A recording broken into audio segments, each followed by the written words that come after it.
Welcome back to Real-ationship Goals, a podcast all about exploring the realities and complexities of healthy relationships. Real-ationship Goals is a project of the Prevention and Education team at the Advocacy Center for Crime Victims and Children in Waco, Texas. If you or someone you know has experienced sexual violence or harassment and is seeking support services or needs more information, links to resources and our hotline number can be found in the description. The views expressed in this podcast are those of the hosts and guests and do not necessarily reflect those of their organizations or affiliates.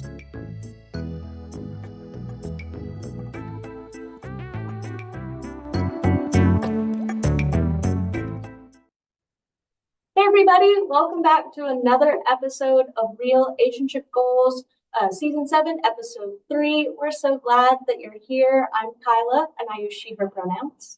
I'm Elsie, and I also use she, her pronouns. My name is Monica, and I use they, she pronouns. Awesome. So today we are going to be doing another special topics episode, and because we're kind of on that cusp of between like September, October time, we want to take a little bit of time to acknowledge Hispanic Heritage Month, which runs from September 15th to October 15th. So we just want to take a little bit of time to celebrate impactful folks that I was going to say impactful folks that have impacted. As a part of that, but talk about cool people that have done cool stuff and just cool things, all related to Hispanic culture and traditions. So we're just going to dive right in. Yeah, and I'll go ahead and go first. So the people I'm going to cover today is a group called the Brown Berets, which was an activist group. It was founded in California, I think in the Los Angeles area in 1967. It actually started with a group of students, Hispanic students, Chicanos specifically, which is Mexican American students, who got together to advocate for better treatment in schools and talking about school inequality that Hispanic students were facing. And they started modeling it after the Black Panther Party. So then it started off with school inequality, but then as they got more established, their focus, I would call it, their focus moved more towards like police brutality, focusing on the Vietnam War. Some different branches, I'll talk about in a minute, or chapters, started focusing on things like healthcare or jobs or just political representation. So let's see, in 1969, it started becoming a national organization. It was in 28 cities. And then in Texas, there was a chapter in Austin, Dallas, El Paso, McAllen, San Antonio, and Houston. So like I said, different chapters focus on different things. But for the most part, they eventually all focus on police brutality. And this caused a conflict between the Brown Berets and local police, and then later federal government. And then eventually whatever protests and marches they were having, law enforcement would show up and it would result in violence. And then with all the police harassment and brutality that the Brown Berets were experiencing, all that contributed to the collapse of all the chapters. And I think that happened in 1972. So, I mean, established in 1976, ended 1972, I believe. 1972, established 1967. Okay, I was going to say, wait. No, thank you. Numbers they time traveled. No, I was like, established. Yes, established in 1967. 72. To 72. Okay. Yes. So sorry. So yes, that's the people I wanted to highlight today. So this is what's that? This is going to be a silly first question, but did they wear brown berets? Yeah, that was a part of their attire. And they also, yes, It was a hat. And that, and not that they probably got that from the Black Panthers too, who would also wear berets. Yeah. So I don't know if that's a correlation, like if they also modeled that from them, but I know a lot of like their actions and approaches were modeled after them too. But yeah, they wore brown berets, and they also wore like a type of jacket that was also brown. Do you know if like are all of the chapters did all of the chapters go inactive in 72, or did you see if there was anything that's still active now? No, yeah. So in when it was 72, I think it was 72. I might be wrong. I didn't write it down, but Always do your own research. always do your own research. But Don't take our word for it. when it was kind of disband, I think is the word they use, it came from like from the national, where they kind of made a statement about it. But when I was looking things up earlier, specific to like the Austin area, because the Austin chapter was really involved in East Austin. Yeah, they have it I actually went to the Bob Bullock Museum recently, and they have some information up there and like posters about meetings that they did. It was really cool. But once that kind of dissolved, that chapter, there was other groups that kind of came from that. Like the work continued just in different groups, so many different groups. And I don't know if they're still active, but I did come across like a whole list. And it was specific to East Austin though, because there was places in Dallas, and a lot of the chapters collaborated. Like something that I had came across is, I forgot what year it was, but there was a murder in Dallas of a 13-year-old boy over like a soda or something. Like it happened, or maybe it happened at a soda machine. Forgive me. His name was Santos Rodriguez, and it happened in Dallas, and it was a form of police brutality. It was like, I don't know if I mentioned his age already, but he was like 12 or 13 or something like that. So there was a lot of protests in Dallas, and then people from different branches of the Brown Berets, like specifically Austin, probably other ones went to Dallas to support. Yeah, so things like that. Thank you so much for absolutely. Now I'm like, oh, I have to go to the Bullet Museum. Yeah, truly. Like, oh. That's why I love these episodes, and I already warned Elsie and Monica. I was like, I'm a history nerd, so these are my favorite. I get so excited. These are so good. But I'm going second, and I have prepared a decent amount of information on Dia de los Muertos, because I think it's super neat, and we're coming up on it. Waco, if you live here in Waco, listeners or viewers, Waco has a Dia de los Muertos parade every year. It's going to be on November 2nd this year, so absolutely be sure to check it out. We are actually, as the agency, is going to have a float for it, so come see us. There's a lot of really incredible work being done by several people on our team, especially a couple of our counselors have put in literally hours preparing the float already. So please come check it out. It's going to be awesome. But I'm gonna read my research essay, but also please jump in and correct pronunciation or yes, information. Absolutely. Either of you, if I will probably mess some stuff up, but I would, and also Elsie, feel free to correct my pronunciation. But Dia de los Muertos, or Day of the Dead, is a cultural holiday from Mexico as a way to celebrate the lives of and remember the dead, for those that we have lost. Dia de los Muertos is a 2-day celebration where it is believed that the passageway between the living world and the spirit world is open, so that our deceased loved ones can come back to visit us. It is a time of celebration, singing, dancing, and rejoicing the presence of loved ones before they return to the spirit world for another year.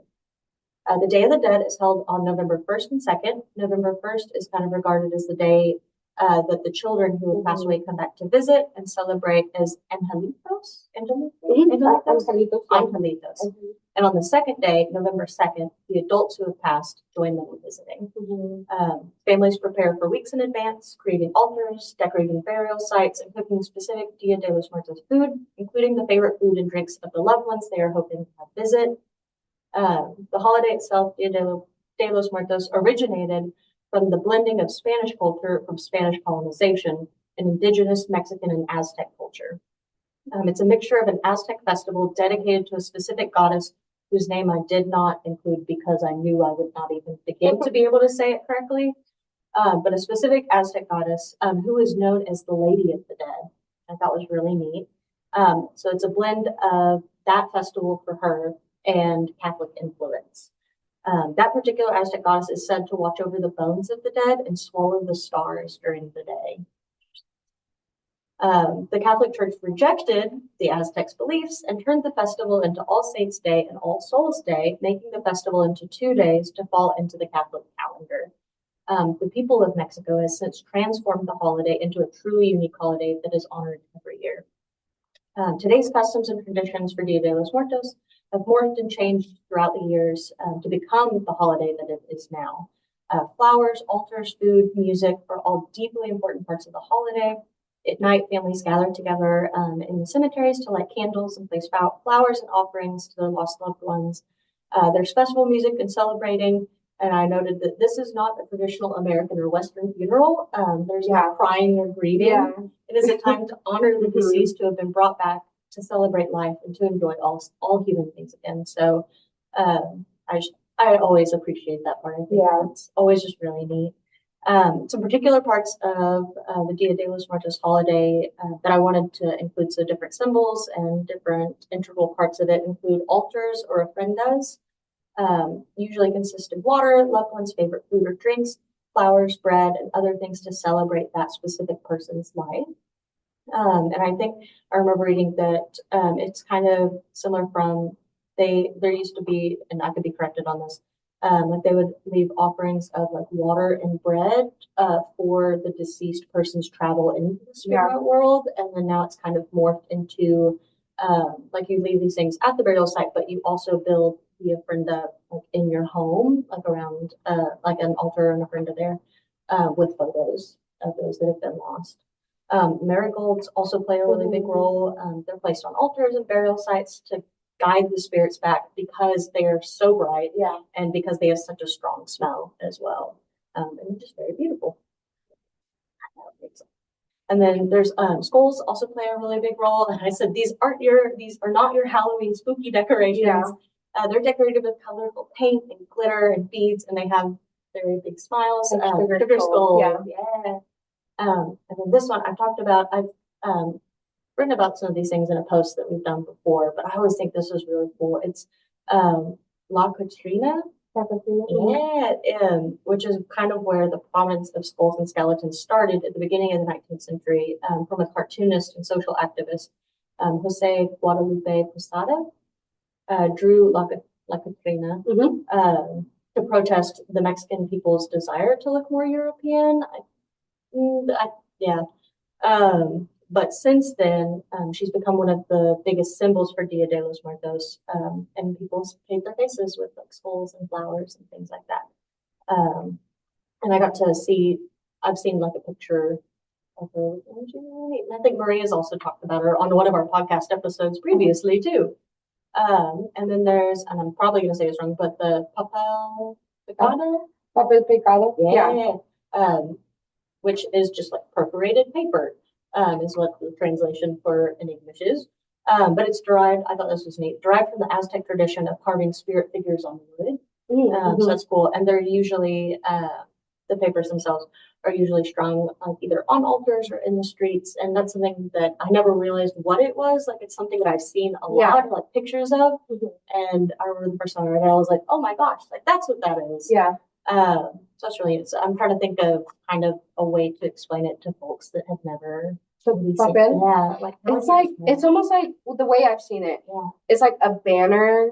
It's usually like individual papers. It's individual papers. It's almost like the way I can describe it that would make maybe sense to people is like when people would like fold like make snowflakes and make snowflakes where it's kind of just like it's like cut out. So paper picado means like picado, the way I think about it is like it's picked. Like, I don't know, like it's altered in some way, shape, or form. So it has different things. Like I think about I actually had got some when I had got married, but they had like a bunch of like lovebirds and like hearts and all these things. So It's really just that it's like a banner decoration. It's like really light paper. I don't know. Almost like Like kind of what the tissue lanterns are made paper. of. Yeah, it's like tissue paper. Yeah. And it's just kind of like that. And it really reminds me, it's not made that way, but it reminds me of when people make the little snowflakes and That's things what I like was that. thinking, like a coffee filter. Yeah. I was thinking So, that too. yeah. But yeah, I just think I just thought it was really neat. I love reading that. about it. Yeah. It's pretty. But this is kind of my last thing of just other countries that celebrate Dia de los Muertos, because it is, I think, originally like a Mexican holiday, but it is celebrated in other countries as well, including the U.S. There's like a very high Hispanic population in the U.S. And those of us that are not Hispanic get to reap the benefits of that, including having awesome celebrations and getting to be witness to that. But yeah, other countries that celebrate include Colombia, Ecuador, Honduras, El Salvador, Nicaragua, Peru, and Venezuela. Yeah. So there's like and each one and each country I think has like their own like culture and traditions that they insert into it. So it's a little different in each country because everybody has different traditions. So I like learning about it. Yeah, I mean, I learned from you. No, yeah. And like we have things in Waco. Prior to us recording, I was telling everyone that there's a community ofrenda in Waco. It's usually kind of on the East Waco side, around Elm, somewhere around Elm, that they have, and they have it up, and people go and put their loved ones' pictures and offerings and things like that, and people just gather together, watch movies, have food, snacks, things like that. So I just want to shout that out too. My turn. Okay, so I did all of my research on a person. His name is Ralph Waldo, and he was like every single article about him was like the man who voluntarily went to prison. Not prison, I'm so sorry. Internment camp. Yeah. Was in prison, voluntarily in prison. That was the phrase, thank you. But he went to a Japanese internment camp from 1942 until 1944. When he first went there, he was only 17 years old, but his mom had died when he was like 5. And then his dad was a like traveling painter and muralist. And so like his dad was like never really home, so like it was just like him and his sister for the most part. And so he had told his dad that he was going to a summer camp, and hopped on the train with all of his Japanese American friends, who were going to Manzanar. Manzanar? Yep. It's in Spanish. Manzanar. Okay. But I don't know what that is. Do your own research. He was from California, so I'm assuming this is somewhere in Northern California. Oh, okay. Because he grew up in like by LA-ish. But so it was right after the Pearl Harbor attack. So all of the Japanese Americans were going to internment camps, and so he just decided to go with them because he thought that sort of imprisonment was immoral, and he didn't agree with it. So he went with all of his friends in solidarity. True solidarity. Golly, yes. For a 17-year-old. That's just incredible. But when he went there, horrible situation. Yeah. When he went there, he was never questioned on his heritage or anything like that. And like in all of the articles I looked at, it was like literally in quotes, and it was like, being brown has advantages because since I was brown, they were brown. There was nothing like they just assumed that I was also a Japanese American, which is why he was able to hang out there for 2 years. Hang out is a loose term, but to be there. Yeah. But so like they all went to school there, and he was the class president, and a lot of like in some of the articles he was known for like kind of bringing joy to it. So he would like be the first person to cheer at all their sports games, and like was largely the class clown. And then once he graduated in 1944, he was drafted to the Army, and ended up getting a Bronze Star for heroism in combat. I think that's what that's for, but it didn't. I couldn't find any specifics. But then after that, he went to college and got his master's degree, and he spent his life teaching, mentoring students with disabilities, and encouraging Mexican Americans to vote and get educated. And then he also was one of the first people. One article that I found said that he was one of the first people, and then a different one said that he was one of 10 people that One of the first 10 people. yeah, that donated $1,000 to help raise funds for the civil lawsuits for to help the Japanese Americans that were interned. Imprisoned. Yeah, that. But to help them get reparation, basically. Oh. And then it said that it resulted in. I'm just going to read this word for word, and part of it is a quote from the thing, just because I think that it's beneficial and kind of moving. But it resulted in a 1988 law that was awarded to the surviving internees.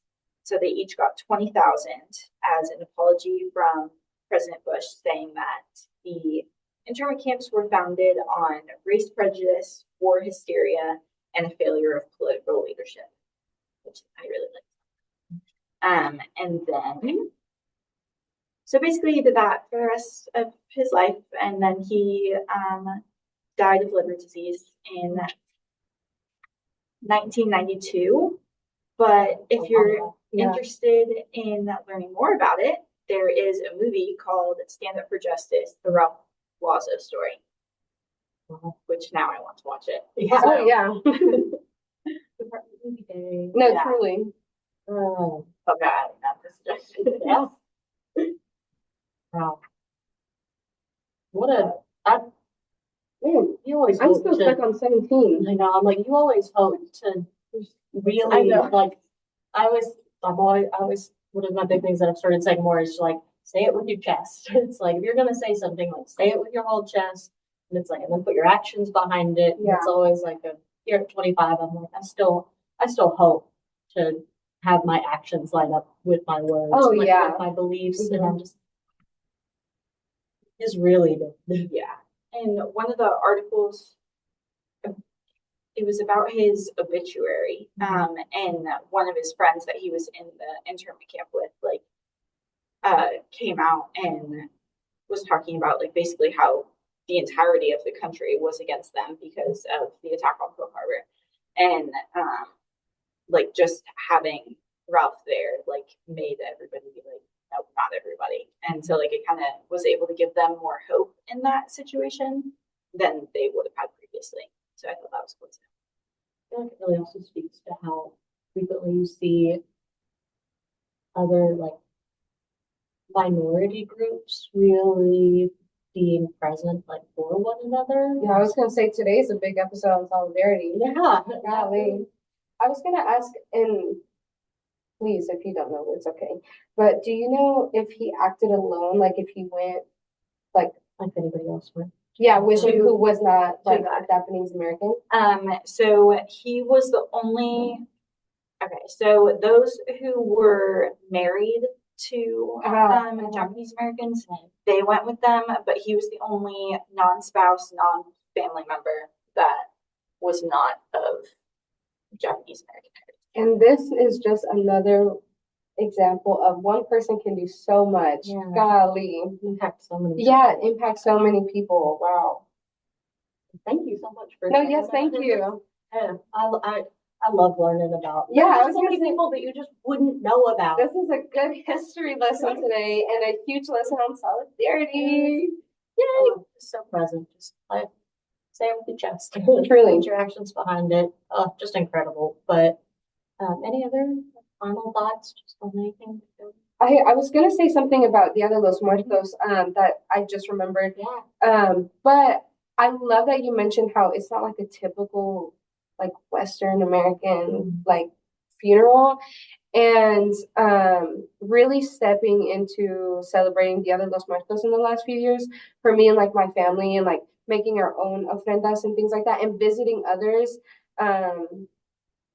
It like changed how I viewed grief and things like that, and my relationship with death and all these things. Not to get too deep, you know what I'm saying? But it's just like you said, everyone could benefit from it, and I just think it's a beautiful way of honoring life. And I hope very soon I go to Mexico to celebrate with my family. But yes, that was my final thoughts. That would be so cool. And yeah, and just as someone who is white, I am not Hispanic, I am not from Mexico. Like, this is not my like culture that I have been raised with. It is okay and important that like those of us that are not a part of this culture support it, without like appropriating it. Yes. I think so. Just taking the time to like educate yourself, to learn. So go to the parade. Go support the Diversify parade. your life. Yes. Well, not appropriate. Yeah, like take the time to be very intentional.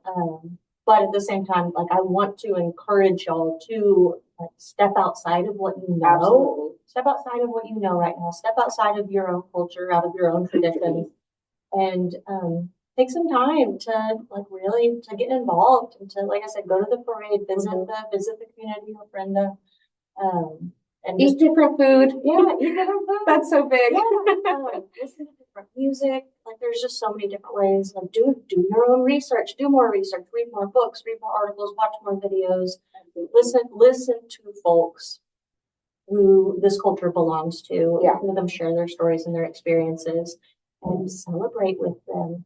I think is That's a great thing to end with.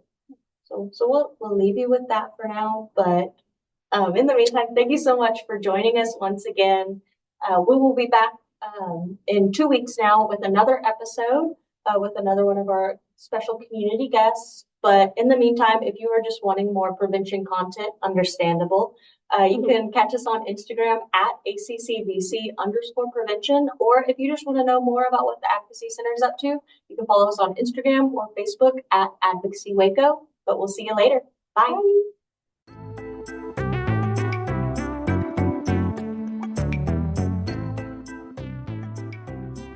Thanks so much for tuning in to Real-ationship Goals. This episode was produced by the Prevention and Education Department of the Advocacy Center for Crime Victims and Children in Waco, Texas.